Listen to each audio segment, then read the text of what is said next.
Our closing keynote session is Speaker Richard Thieme, author and futurist. He's going to discuss how the pandemic is creating another paradigm change, which asks why that we apply real hacker methodologies to new realities. So now, more than ever, the hacker revolution meets the pandemic. Thank you, Richard. Over to you. Thank you very much for inviting me again to present to this wonderful conference. I love being there. I love being at the conference. I love seeing my old friends. I love going to the Empress for high tea. And none of that will happen this year, unfortunately, for reasons we all know. But other things are happening. And in the last couple of weeks, things have been happening here in the United States that compelled something for the first time in my professional life. When I discussed what I was going to present with the team, it was pretty clear to me that going beyond the COVID crisis and to the post-COVID world and what it would require of us, how we would have to think differently, was going to be the main theme. But in the interim, things came to a head in the United States just a little bit ago. And what happened here is emblematic of what the entire world confronts. And it took my presentation really to a kind of meta level because it's still going to be the same basic insights and plea for new kinds of thinking in response to the world that we have created and which has caught us nevertheless unawares, as if we didn't create it in the first place. So I may reference what sound to you like political issues. Try not to do that. But what has happened here in the States in the last couple of weeks is much bigger than merely political differences. There was a traumatic, unique, and genuinely catastrophic event that is apparently not going to be significantly punished or curbed in a way that is going to inhibit the dynamics that made it happen. So this is the first time a seismic event, however easy it was to see it coming, required me to reframe some of what I intended to say. But the general framework does still hold. And the insurrection, which we experienced here, the attempted insurrection, points to the deeper underlying issues that put all discussions of security and privacy into a much larger context.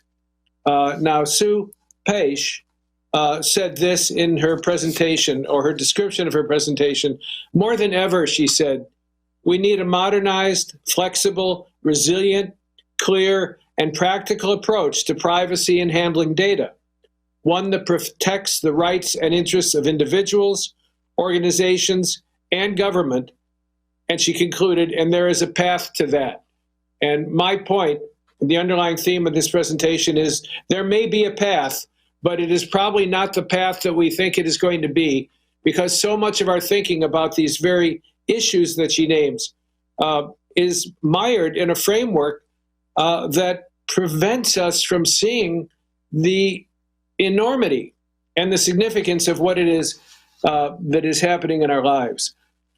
We have to confront the change in context, and context is content. The content of our lives has changed radically because the context of our lives has changed, and we need to see it and say it clearly in order to identify what we can do in response. And then, turning to my title and theme, use hacker-tested methodologies, ways of engaging with complex systems that let us see them not for what we thought the systems were designed to do, but for what they can be made to do.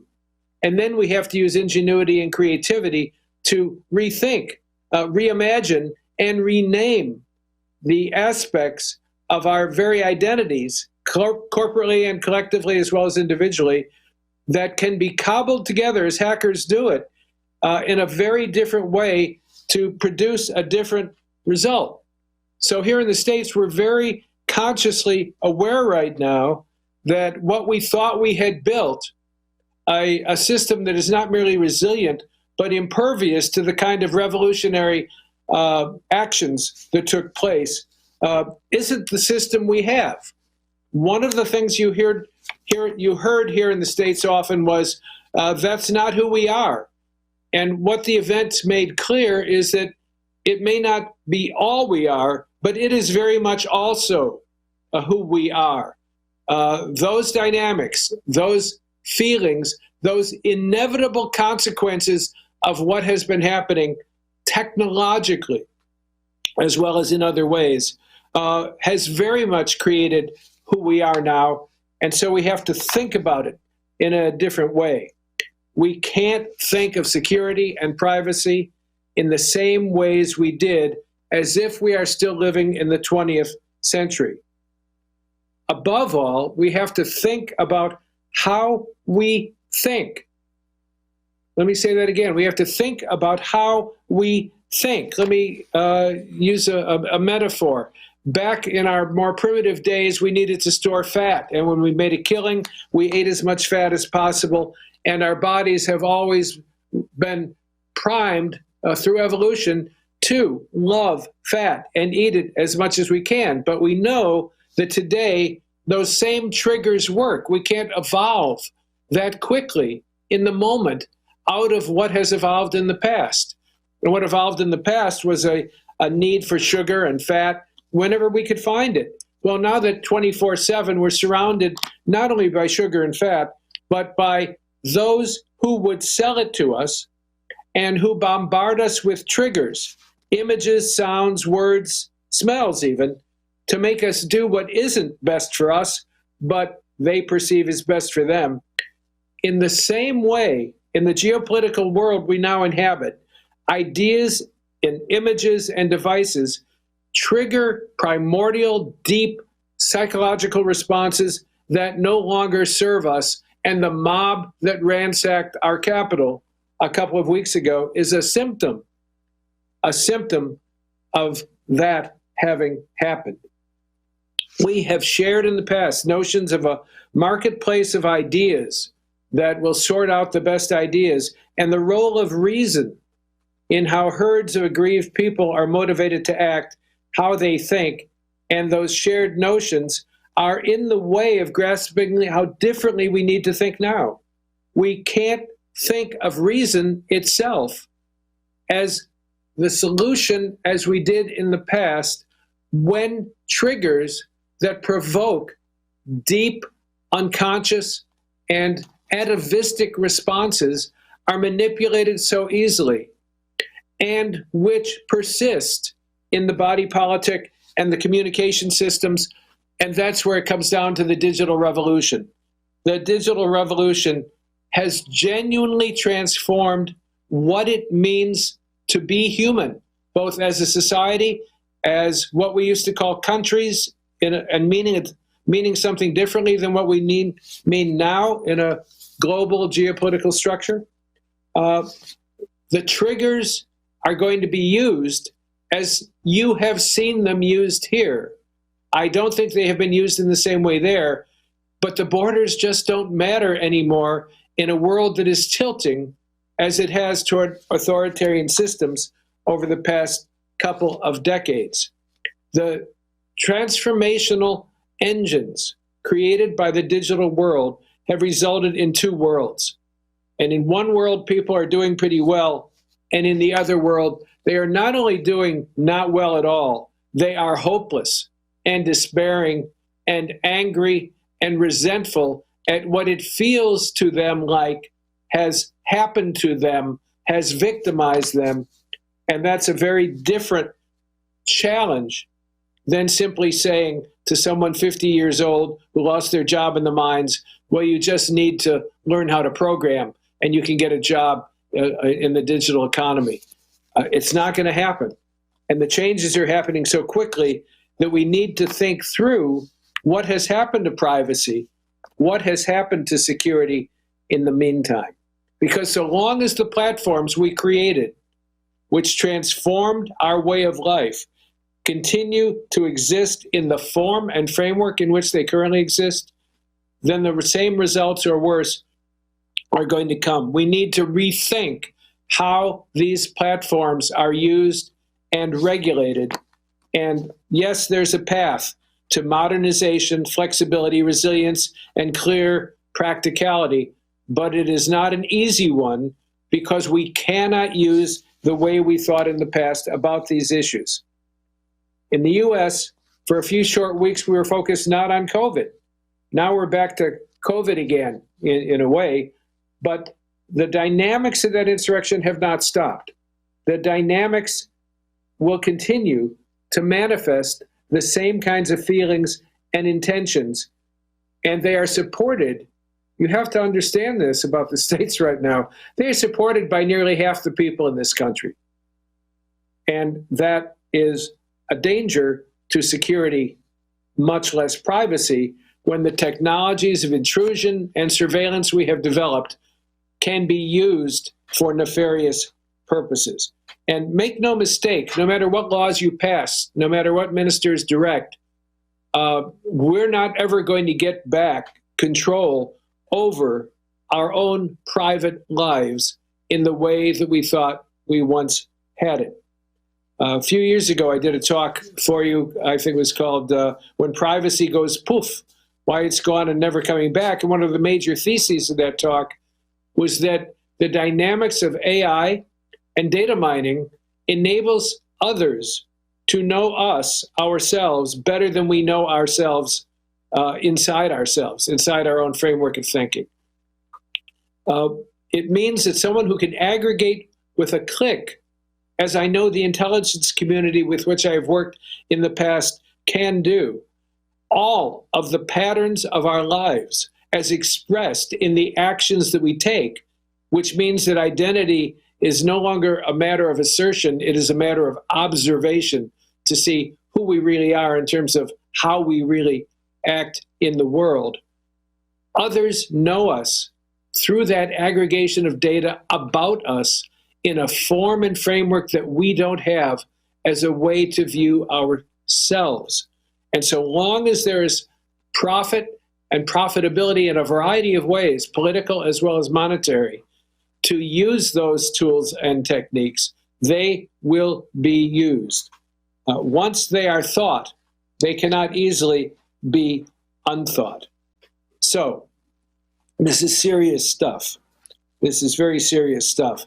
25 years ago, I began writing a column called Islands in the Clickstream, and I tried to define the genuinely transformational nature of the digital world.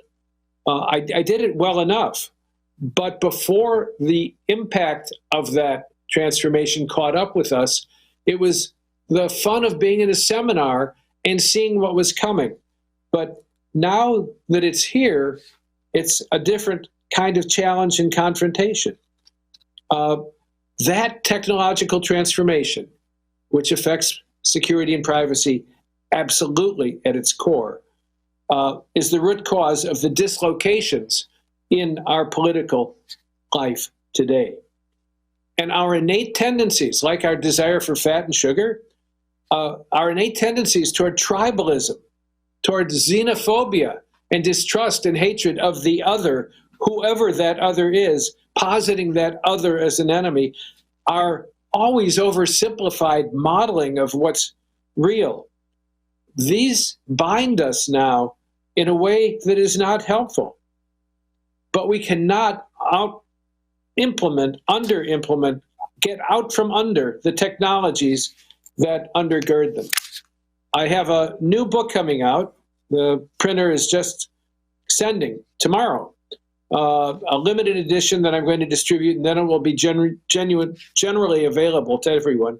It's called Mobius, a Memoir, and it is a reflection by an intelligence professional on what has happened to him over the course of his life when he went into work that he thought would let him be a good guy doing good guy stuff, and what he discovered about the power of those who control information and misinformation and disinformation. It's not just QAnon. It's all of us, what we have created.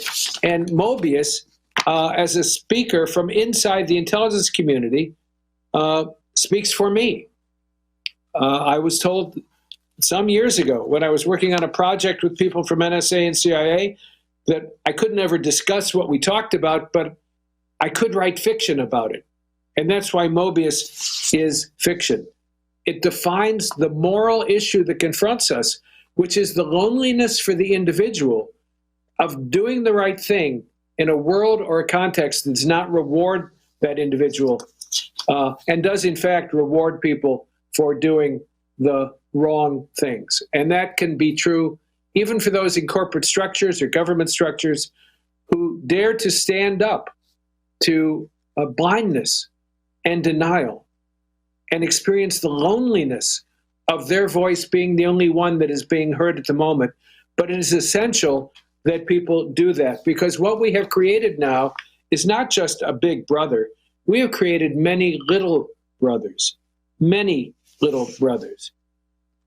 And it's the technologies themselves that have enabled this drastic reformulation of what possibilities are in our hands and minds. Now, one of my sons works in Silicon Valley, and he told me yesterday that he came across a warning put up by a community where he traffics in ideas, and it said, before you read this, before you go any further, before you entertain the ideas, be warned that once you think them, they cannot be unthought. I want to let that sink in. Once we allow the inevitable implications of our technologies to be thought through to their ends, we cannot not think them any longer. It's a powerful example of how what we think inevitably, as enabling technologies make those thoughts and then actions available, becomes inevitable, becomes real, and it will be implemented by someone. That wider world is what matters, not the little bubbles in which we live that we used to call countries. We're in a single planetary and economic society and system. It's not a political choice anymore to know that. It's simply a fact. My son was warned about a controversial and contentious thought experiment about the risks of strong AI.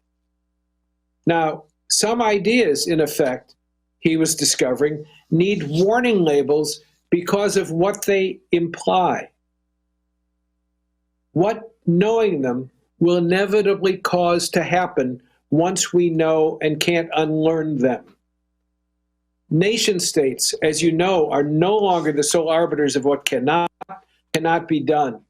It is the technologies themselves that give power to new kinds of collaboratory environments. And a good example of that is bioterror. I did a talk for you, I believe, a few years ago on bioterror. It's online if I didn't do it for your conference. What has evolved in the few years since I formulated that talk on biology itself as weaponized impact? Knowledge itself has become weaponized. The knowledge to which I pointed that used to be in the hands of college students through the hundreds of teams that showed up for the iGEM competition in synthetic biology and biohacking, those possibilities are now in the hands of high school students. I sink that in. Let that sink in.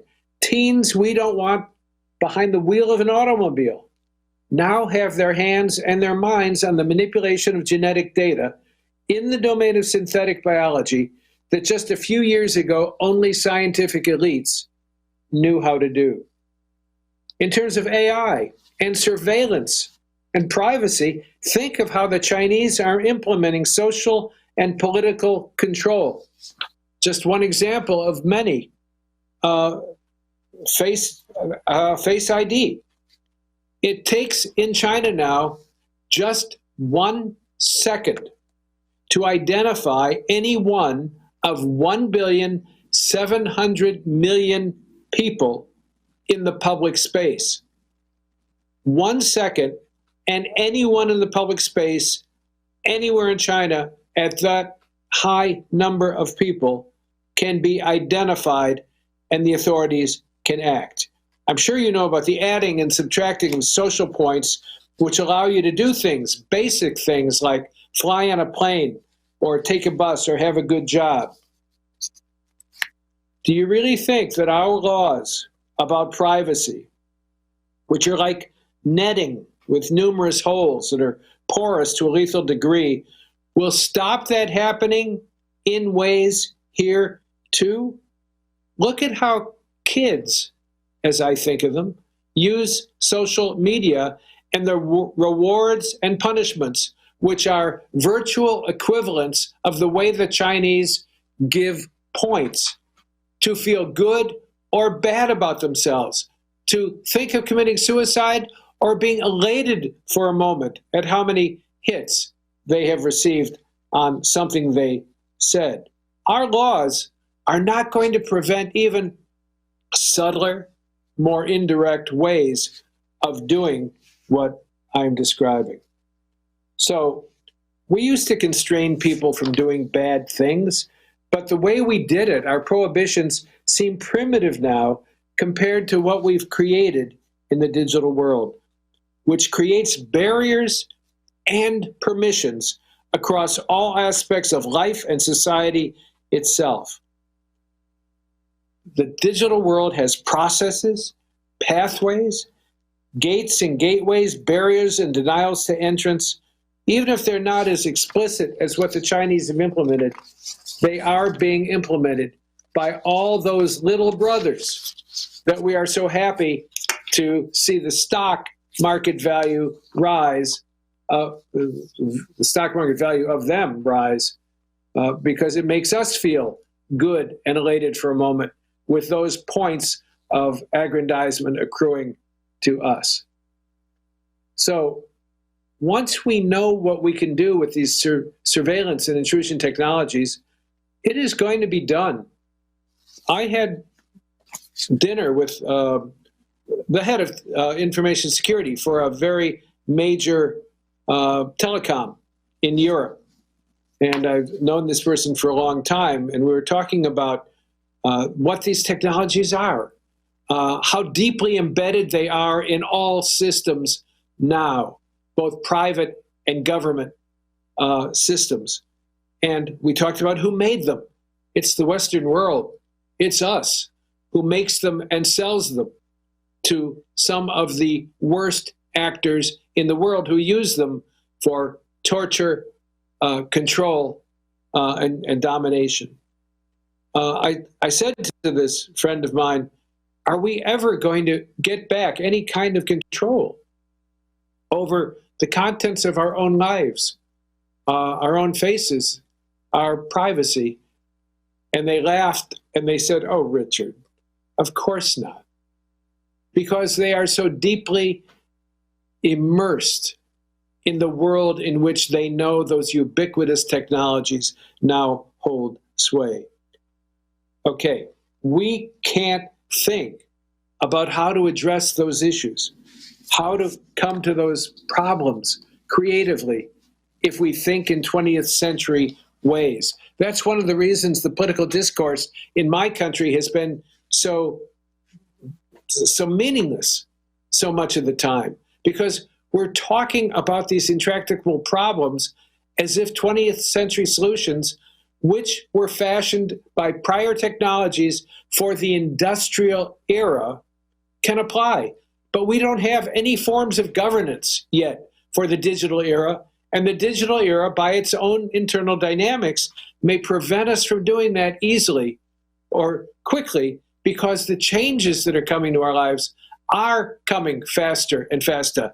The delta, the rate of change itself, is changing. I had a friend who went to Davos not long ago, and what struck her was that every one of the mega billionaires to whom she spoke at Davos, all of them had, every one spoke without any sense of allegiance to a country. They have created an alternative structure of politics, finance, offshore accounts, and so on, a whole web of an alternative world in which they can and do live.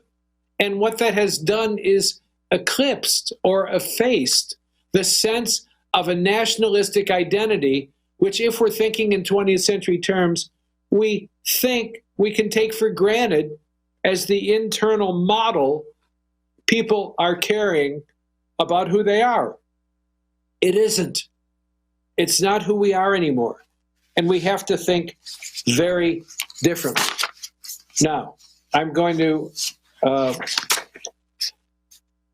bring up one of my personal heroes, because some of the things that he discovered, Robert Galvan, who invented great Motorola corporate breakthroughs, Robert Galvan said all breakthrough ideas began as opinions of one. He was asked, what are the ideas that made a real difference in Motorola, the really big ones that were game-changing for you? And he said when it was first ventured by someone, no one could hear it, or they laughed. And if it was said again and again, they were ridiculed and derided until finally, as you know, everyone said they always believed it all along. Galvan created a technology roadmap at Motorola, and he encouraged, much more than adequacy, a lot of minority reports. Now, I want you to think about that. We're talking about paradigm change. And what I just defined as the minority of one making a statement is a way of saying, as Galvan did, when you came into a meeting, he said, if everyone agreed that the solution to a problem we faced was the same thing, it was always wrong. He said it was always wrong. Why? Because the people in the group, owned by groupthink, were thinking in terms of a paradigm that had been formed in the past and which didn't apply to the specific particulars that confronted them in the present. And so they all agreed on a solution, but it wouldn't work any more than so many of our political solutions are working, because it didn't take into account the real details, the reality, which would not go away just because they couldn't see it. So Galvan invented a technology roadmap, and once they were on the way to developing it, he always went back and said, who didn't we hear? Who got lost from being identified? Maybe we were too short-sighted. We did a good job of seeing that all the influential people had a firm voice, but have we listened to everyone else? He kept encouraging people to look for more and more voices, and he let them know that they could count on him to support them.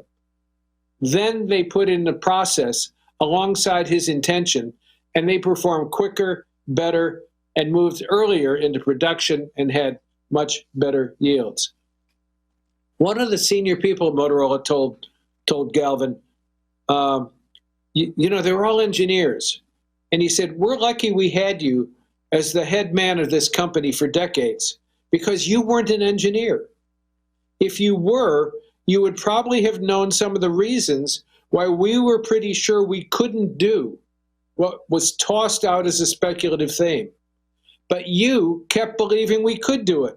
And then we would have to go off and try to do it. And guess what? He said, we discovered that we could do it.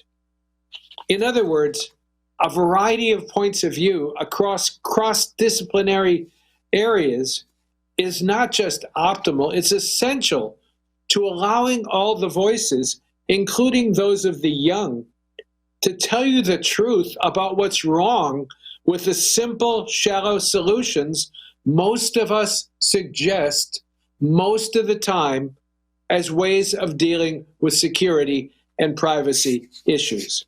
Back to Sue Pace's words, modern, flexible, resilient, clear, and practical. Not easy to get to them.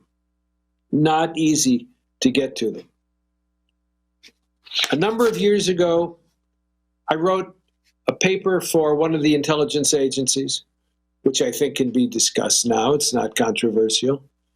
But in it, I said this: current technologies make speaking of interception obsolete.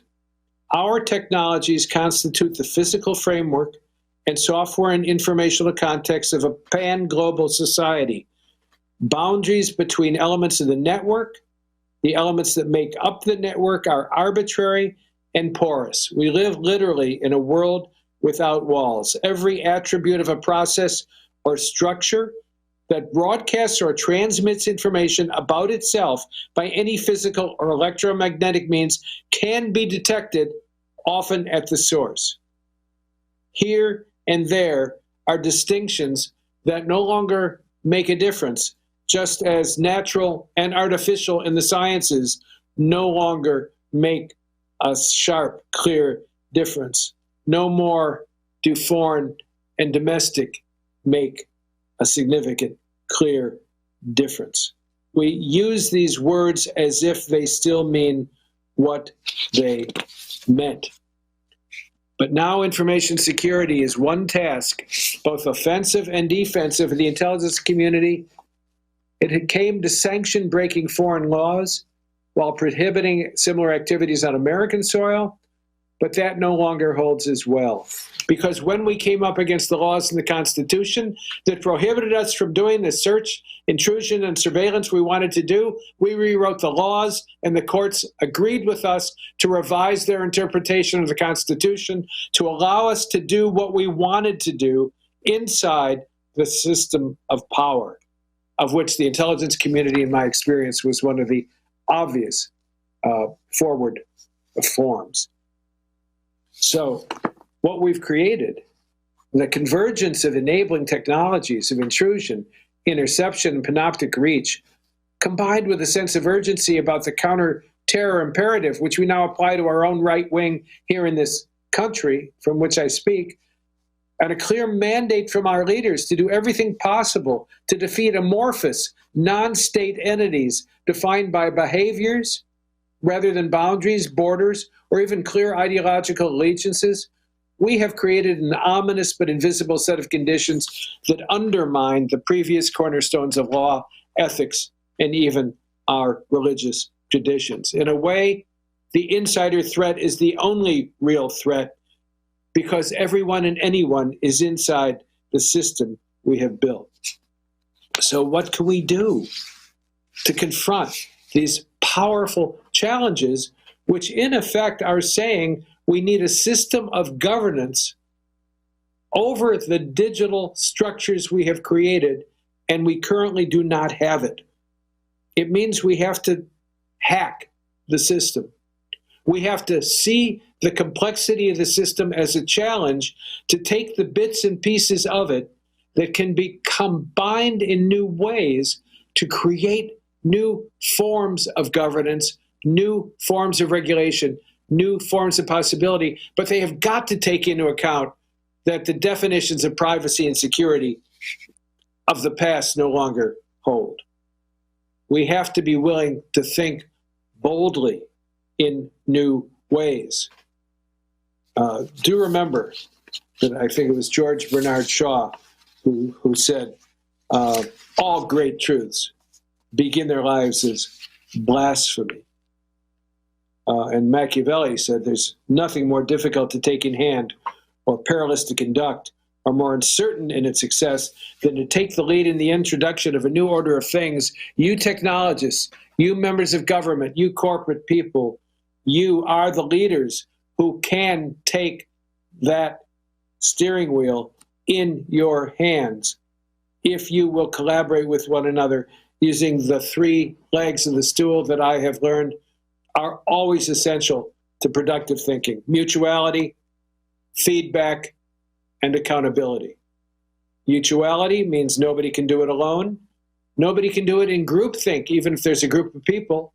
Mutuality means diverse voices included in the conversation and led by a strong, bold leader, as Galvan was, to keep seeking solutions that have not literally been thought in the past, because we now, as I said, can think things for good and for ill that have not been thought in the past.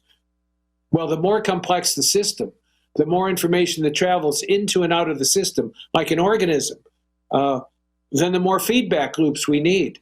We need continual feedback from all of, let's call them sensors that we have, minds and brains, paying attention to what's really going on so that that feedback can serve us as we develop a new way of looking at these issues. And then there's accountability. We have to be accountable for what we are doing.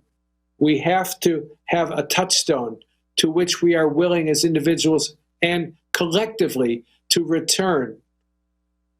I learned working with people in the intelligence community that if you just waited long enough, and this applies to government too, of course, there's no accountability. People forget what happened. If it's not addressed right away, it fades with time. Mobius recounts in one of the chapters of the book I wrote, what the consequences of that were for the past. So, mutuality, feedback, and accountability, and a belief that we do have flexibility and resilience. I'm going to leave you with the notion of Viktor Frankl, who wrote Man's Search for Meaning, and who is a reminder of what we can do when we face the really daunting issues that confront us. Viktor Frankl was a Jewish psychiatrist, and he was captured by the Nazis. His family was taken by the Nazis, and this is what they did to him. They killed everyone else in his family. He was imprisoned in a concentration camp. He was given striped pajamas instead of the clothing that we wear as just support of our identity in daily life. He was beaten and tormented and tortured. He lived with death every minute of the day. And what he discovered was that if he only had a purpose for which to live, he could endure anything. And the purpose for which he lived was to formulate that theme-based psychology, which we now call logotherapy. So whenever he could find a piece of wood or a scrap of paper, he would write a sentence on it. He directed all of his intentional thoughts toward the future, which he willed himself to have. And he did survive the war, and he wrote the book, Man's Search for Meaning, and he created logotherapy, which is a way of saying that when the chips are down, and I am not kidding, the chips are down, we can respond with dignity, with resilience, with elasticity, and with genuine heroism. These are attributes that are not added on to someone. They're intrinsic to our very humanity. And that's why Sue Pace is right. More than ever, we need a modernized, flexible, resilient, clear, and practical approach to privacy and handling data. But there is not just a path to that. There are multiple paths to that. And the trial and error use of them will reveal which one or ones might turn out to be good enough paths for now for us to take. So I encourage you to consider everything you've heard in this conference in light of the urgency of the moment. People stormed our Capitol with the intention of killing the vice president and killing the Speaker of the House because they would not collude with an authoritarian dictator in the White House to overturn our democracy. That battle is over for the moment, but the war is a long way from won. And the issues we're talking about in this conference are absolutely central and axiomatic to how that war is going to be waged and who is the victor who will wind up writing the history of these events. Now, I believe I've used my time. I'm open for question and answers, questions from anyone who would like to ask. Thank you. Thank you, Richard. Very thought-provoking. Richard, as you were speaking, I was thinking, for my generation, what do we need to do in order to pass the right information to the next generation to ensure that we don't end up in the dystopian future that is a possibility in the digital era? What are the skills and what kind of information do we need to pass to the next generation to help them succeed? Good question. I can't see you. I can only hear you. So when you say your generation, oh, there you are. The same one as Okay, yours. you're right up there. You're practically 95, 96 as well. Right? Thanks so much. Well, what you're talking about is how do we take responsibility for creating and sustaining a process in which, as I said, all these different ways of looking at things can be somehow included, and paradoxically, you can communicate to them best by listening. It's always the best start. Larry King recently died, and they keep quoting something he said, which is, "I never learned anything while I was talking." And as an interviewer, he learned to listen from people, what they were thinking, in order to create, really, the bonds. I mean, I don't want to keep going back to my book, Mobius, but as a spy with multiple personas, he learned how to create the flow of information in such a way as he could use it. Now, what we do when we create the conversation, every corporation, every government, every highly complex organization functions according to a conversation, and the leadership is the one who creates and sustains that conversation.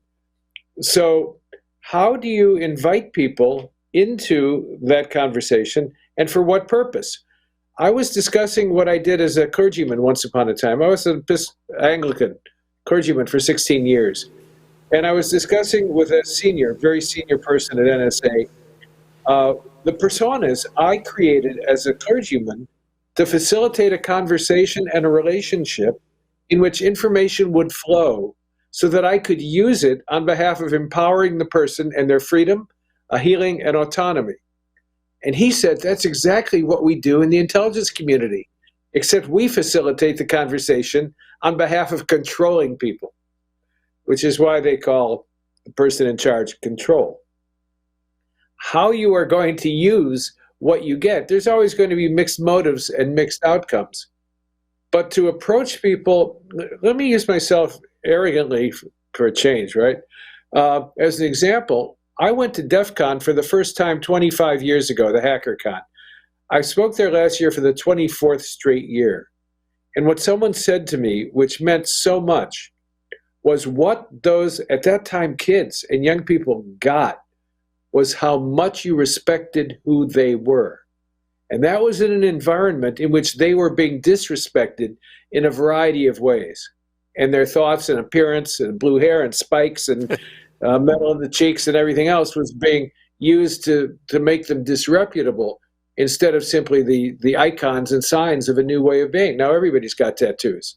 Used to be only sailors and freak show people, right?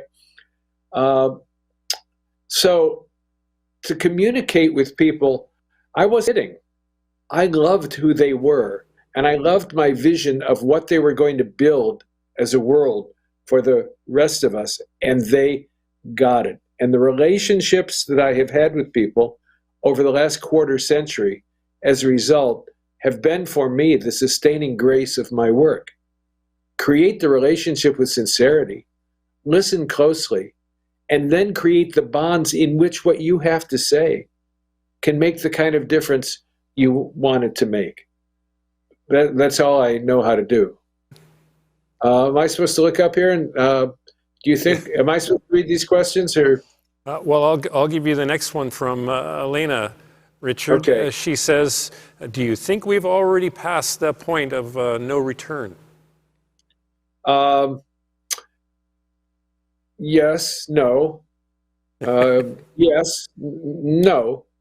I don't think we have passed the point of no return in terms of our ability to respond with those hallmarks of our humanity, with resilience and creativity. But in terms of maintaining and keeping the society that already no longer exists, it's a dead man walking. It really, really is a dead man walking. And the shift toward authoritarian structures, when used and implemented by people, are going to create the necessity of saying, for us, whose hearts are in the right place, how do we use these same structures? How do we govern them? How do we regulate them? How do we build into them, not back doors that will give us access to intelligence, but how do we build in them the structures that will prevent the kinds of abuses that we don't want to have? These are very, very tough questions, and the answers are not just going to be technological. They have to be sociological as well. So no, I don't really think we're past the point of no return as a species. But I do think that 99% of all the species that have evolved no longer exist. And we are, for the moment, part of the 1%. But it may just be a long or short moment. We don't know. It really is what we do with it. And I don't know what else we can do with it, but use every ounce of our energy and intelligence and passion on behalf of the values that we really do love and hold dear, in order to find ways for them to be expressed in a digital world. Because it took years for the industrial society, after agriculture shifted into industry, to find a system of governments. And we may not have those same number. I know we don't have the same number of years. And governance is the internal structure which people accept, take for granted, and internalize as the way we do things. And what the challenge at the Capitol in the United States showed us, that there are plenty of people who no longer internalize the values that we thought we shared. So that's why I say you can't make any mistake about what's at stake. And it is already, in many ways, those dystopian science fiction stories we have read. But that's not all it is. Next. Richard, Jason asks your thoughts, as you mentioned earlier, on how we as a society can determine what is good data and bad data. I'd have to ask Jason, what do you mean by good and bad in that context? You don't mean reliable data, I assume, right? Good data is data that's factual and true, or do you mean data which leads to nefarious activity and mayhem and mischief? I'm not sure, without better definitions of good and bad, which I have spent a lifetime learning never to address. I can answer that question in a meaningful way. What's the next one? The next one comes from Caitlin. I can't see the entire question here, but she's talking about the current paradigm of capitalist society that we live in and the values that individuals value and corporations. How are we going to continue to ensure that that kind of environment grows and is nurtured when you talk about these small bubbles that can have such a big influence on the way people behave? Right. Yeah, well, Caitlin, you know what a huge question that is, right? And I tried to intimate that I don't have the answers to this very tough question, because what is going to come? Go back to that question so I can look at the parts of it, unless you've deleted it. Okay, it's not there anymore. I want to pick up on the parts of it, but don't delete the questions while I'm answering them. Because Caitlin asked one of the toughest questions, which in effect what she's saying is capitalism over, or is there a way to save it? One of the ironies of history is that Franklin Delano Roosevelt saved capitalism for the capitalists by taking actions which he was just abused for taking because they were labeled socialist. And the same thing is going to happen. What is it that's essential about the capitalist society? It's not just an economic system. There's so much more to what we have built than return on investment. But so long as that, as you know, you all know, so long as that is the sole determiner of short-term thinking, it's not going to inform people in a way that will allow us to work together on long-term solutions. And I don't know if we have the will. I don't know if we have the will to look at the ways our society and capital structure need to be fundamentally altered in order to align them better with the better angels of our nature as they come out, as they are manifest, as they morph into digital personas, avatars, and senses of self. These are really, really tough questions. And I don't know that top down we're going to be able to think our way from the top down to how to do it, other than to bite off pieces that we can chew and try to manipulate and try to adjust and alter. And do it according to those three legs of the stool that I identified. Should there be a limit to freedom of speech? I'm not a lawyer. There are limits on freedom of speech, but I can't really speak to what exactly the legal niceties of those are, because in a chat the other day I was told you don't understand what that amendment is about. And lawyers chimed in, and I concluded that no, I didn't. Of course, there has to be a limit to freedom of speech. My own personal revulsion at the things being said on our political stage right now, it really goes beyond speech, because speech can be contained and ameliorated by enough voices directly addressing it with power and refusal to echo. And that's, you don't want to make it a party thing.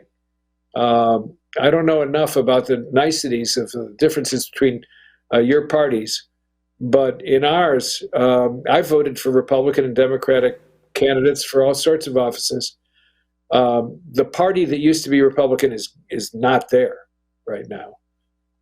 And the things that are not only being said, but countenanced, and that people are afraid to contend with, that are odious beyond comprehension, that the Clintons brought down John Kennedy's plane, that years ago I was led to websites that discussed the Clintons and others eating babies and in satanic rituals, drinking their blood. And I was sent by a responsible businessman to look at those websites because he thought I could tell him whether these claims were being true. And I looked at that website with two idiot talking heads passing these back and forth, had 500,000 hits. My speeches get about, best 20,000. So as long as people are not speaking back to those voices, they're going to do more than just speak. And the point is, when does it become actionable? And when it becomes actionable is when people have to respond to it.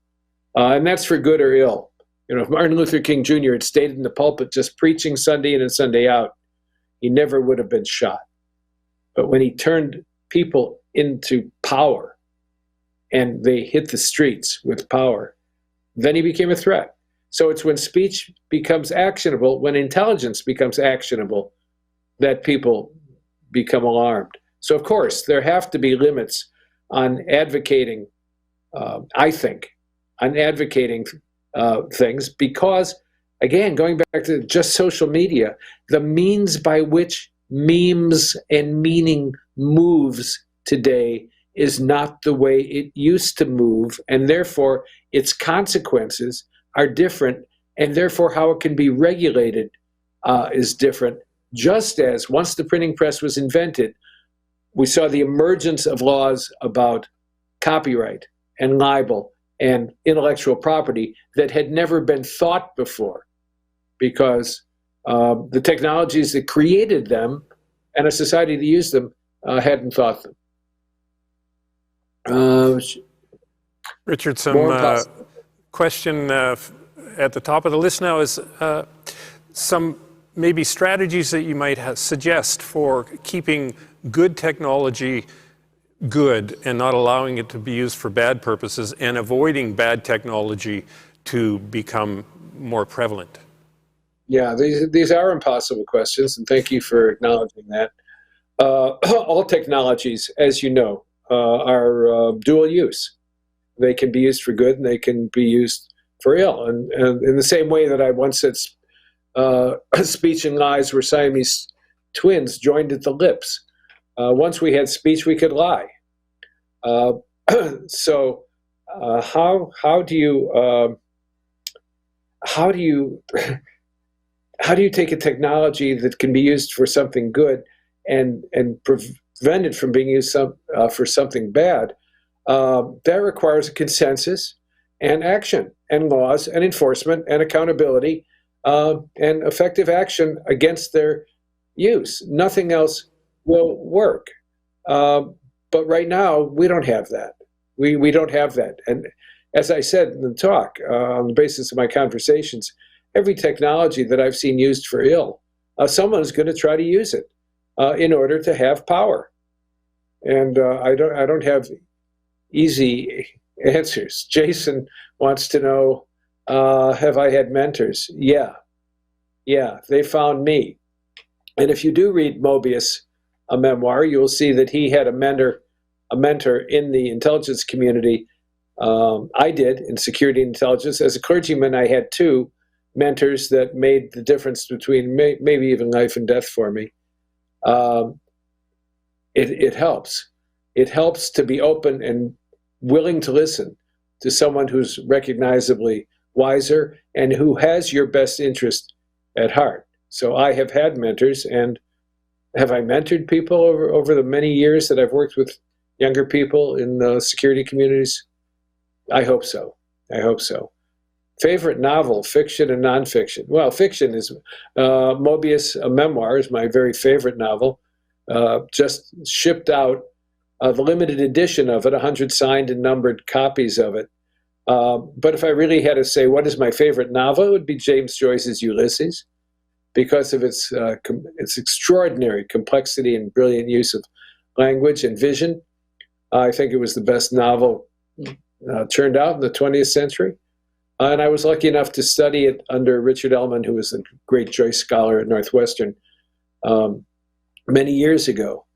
Nonfiction, boy, I don't know if I have a favorite. I am just reading a lot in genetics and epigenetics, cosmology, physics, biology in general, physiology, because it illuminates such deep questions. If there's been one dramatic change in science, it's since Watson and Crick defined the structure of DNA in, what was it, 1953, was it? And we're learning more and more and more about how complex, and it's almost like a spiritual experience for me to read cosmology, astronomy, biology, genetics, evolution, and just contemplate what it is that's factual that I'm reading. So I'm reading an awful lot of books there, and I can't easily identify one. But there's some, wonderful people popularizing very deep stuff. Okay, is that a hint? Did somebody say it's time for me to stop? Oh, carry on, Richard. There's another question there. I'll let you address the next question. We value Richard Purcell, that one? Yes. Oh, no, I'm sorry, Julie is at top. Should we be concerned about how human brains are being rewired by technology? Oh, that's an easy one. Sure. Yes is the answer. Absolutely. And I'm sure that it's not only the impact of these technologies we're using, like I am using this here now, but how extraordinarily they're going to be woven into every aspect of our lives, including our bodies. And just in my short excursion into the digital world, young people used to talk about, I'm going on the internet, and they don't do that anymore because the internet is always on. They're always on it. They're always in it. It's always in them. And it's going to be more and more. They'll look back in 30 years and say, you had external appliances that you put on desks and carried around with you in order to manifest ubiquitous connectivity and this extraordinary hypermind that we take for granted. How primitive of you. Again, is it good or is it bad? It is being rewired. You know about plasticity of our brains. We're learning more and more and more about that. We should be concerned about it, but we shouldn't be alarmed, necessarily just alarmed or frightened or anxious. Fritz Perls, who founded Gestalt psychology, said, excitement is anxiety plus oxygen.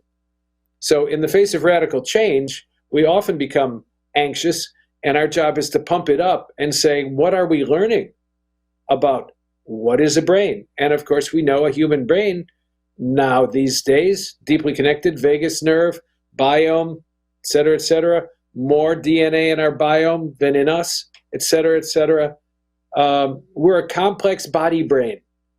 We're a complex organism that is thinking throughout itself according to various evolutionary adaptations. And we will continue to adapt evolutionary. So yeah, we should be concerned. We should be aware. We should become as conscious as humanly possible of what it is doing, what we are doing to ourselves with our new sciences. And they are new with new names and new applications. But stay steady. Stay steady. Find the rudder that lets you ask the right questions based on, let me call it, the spirituality that you developed in the past, but in a new form. And that's what I wrote about many, many years ago, back when I was a clergyman. Quite seriously, the first piece I wrote on this subject was Computer Applications for Spirituality, the Transformation of Religious Experience. Nobody would print it. I sent it to the major theological organ of the time, and they sent it back with notes in the margin that said he must be insane. God forbid. 10 years later, they asked if they could publish it because it was so cutting edge. And my references to technologies were already obsolete in those 10 years. So all I was advocating was rethinking how our religious and spiritual depths can be plumbed and activated and used in light of what the technologies were making us become. And a lot of the things that they said were crazy are now implemented all over the world without anybody even noticing or thinking about it. Next, those of us passionate are happy to stay and listen. Thank you, Tara. Kind of you to say that. Until I'm getting hoarse, we can talk. Michael, when I did a presentation on China's social credit score, I argued that both the credit score and capitalism suffer the same problem, where their foreseen strengths are also their weaknesses. Is it possible that our current use of social media is the same, where the new ways we connect now are also social, and I can't read that last word, but it's probably bad. What is it? Weaknesses. Oh, weaknesses. Absolutely. That's very, very good. And I listen to podcasts a lot. Intelligence Matters is one I listen to, and I think that's where it was that I heard a discussion of what the Chinese are doing, and I forget the name of the book now, but I'm waiting for the library to deliver it, a thorough analysis of how that system works. And the hope that this intelligence analyst had was that a system like that also has profound weaknesses that can undermine the ability of those in power to continue to use it on that basis. And if you email me, I'll find the name of that book and tell you what it was, because it was a much more thorough discussion than I can give at this point on why he thought that those weaknesses could undermine the very system. And for social media, absolutely. We've seen it used for wonderful things. I don't even have to list them all. But we also know that it amplifies and accelerates. It's like an accelerant for an arsonist. And worse than anything else, it creates echo chambers or cul-de-sacs in which people talk only to people like them. And that's how these insane thoughts can even be entertained by so many people. And yet, as soon as I say that, I think, well, the Nazis didn't have social media. Other people like the Nazis did not have social media. They had other media, and they used it effectively, as I said, to trigger these deep, primordial, innate processes in us, which once had great value. Tribalism and fighting for yourself was great. I mean, my family was part Jewish as well as part Christian. And I say that because I'm going to say now that sometimes I'm asked why I think there's so much anti-Semitism, and the answer is because there are Jews. There's no anti-Jebusitism. There's no anti-parasitism, no anti-Phoenicianism. Why? Because the Jews in their day killed the parasites and the Phoenicians and the Jebusites. And then when they could get their land from them, they called it the Promised Land and said it was given to them by God. Well, media supported and sustained that notion for oral traditions, then written traditions, and now digital traditions that play on that same tribalism, which is that one tribe is inherently better than the other, and somehow that God favors one tribe or another. If God is a parent, I have 7 kids, one way or another, that is stepchildren and children, but they're all my children, and I love them all.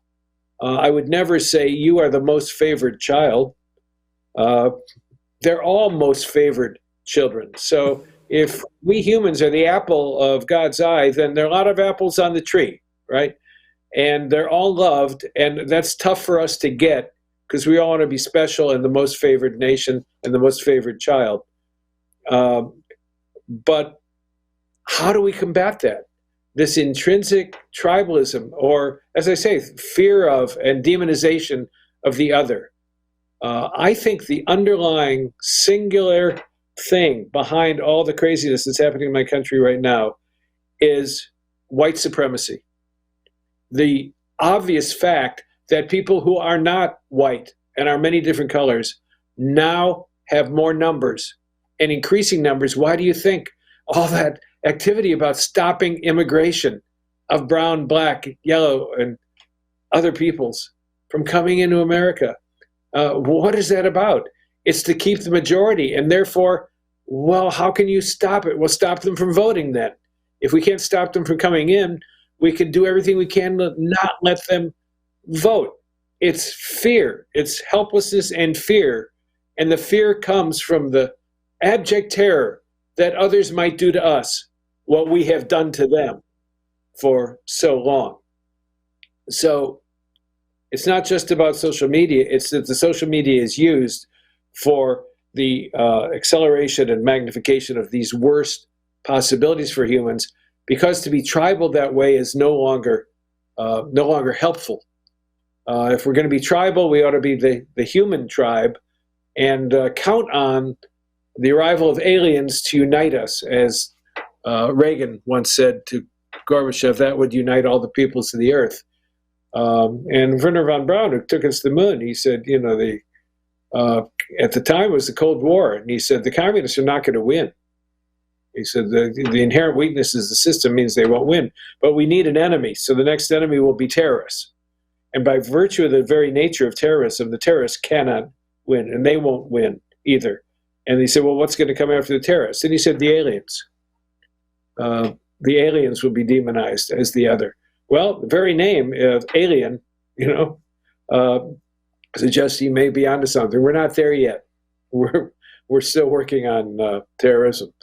But yes, all of the systems that you identified have weaknesses as well as strengths, and therefore it's up to us to try to use them on behalf of their strengths and diminish the weaknesses they give rise to. Okay? Richard? We value democratic processes. Yeah, are we done? Richard, on behalf of the conference organizer, I want to thank you so much for your thoughts and taking the time to answer the questions from the audience. Very thoughtful, very thought-provoking, as always. Thank you so much for that. I love this conference, and I'm so grateful to be asked to interact with it again. I mean, I love going to Victoria. I love high tea at the Empress for $67